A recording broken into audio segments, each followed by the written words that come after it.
Hello everyone. मेरे पास काफी DM आते हैं कि हमें ईपीएफ में कब रजिस्टर कराना है। आप एक एम्प्लॉयर हैं, आपके पास 20 एंड मोर देन 20 से अब एम्प्लॉय जब हो जाते हैं, आपको विद इन 1 मंथ आपको पीएफ में रजिस्ट्रेशन कराना होता है। पीएफ का रजिस्ट्रेशन ईपीएफ का कह सकते हैं हम।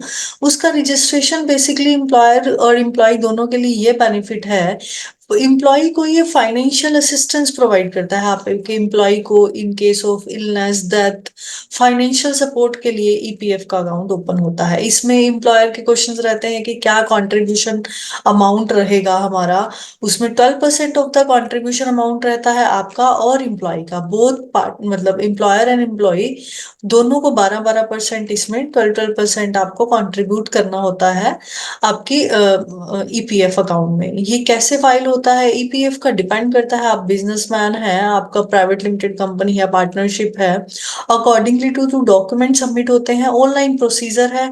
सब डॉक्यूमेंट मिनिस्ट्री पे ईपीएफओ अकाउंट लेबर डिपार्टमेंट में सबमिट होते हैं। देन उसके बाद आपको एक यूनिक सर्टिफिकेट नंबर जनरेट होता है। यूएएन नंबर्स एम्प्लॉय के लिए इशू होता है और आपको ऑर्गेनाइजेशन को भी एक नंबर जनरेट होता है।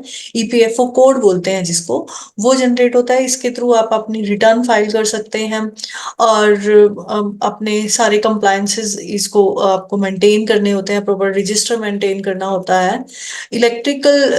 इलेक्ट्रिकली आप उसको रिटर्न्स फाइल करते हैं और ऑनलाइन ही आप अपना रजिस्ट्रेशन भी फाइल कर सकते हैं।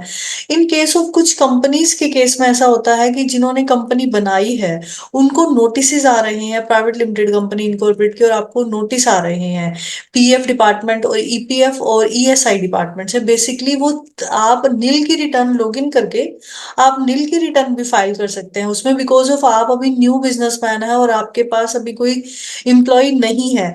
बट उन वो पर्सन अभी ये चीजें फेस कर रहे हैं। सो आपको कोई न्यू कंपनी है या आप इनकॉर्पोरेटेड ओल्ड पर्सन है जिनके एलिजिबिलिटी क्राइटेरिया में आप फॉल कर चुके हैं और आपको ईपीएफ से रिलेटेड कोई भी डिस्कशन करना है, तो आप गिवन नंबर पे डीएम कर सकते हैं। Thank you for watching this. दोस्तों, ये वीडियो कहीं से कहीं तक किसी भी तरीके का एडवर्टीजमेंट ना है, ना इसे माना जाए ना इसे समझा जाए। सिर्फ एक ट्यूटोरियल वीडियो है नॉलेज पर्पसेस के लिए। Thank you.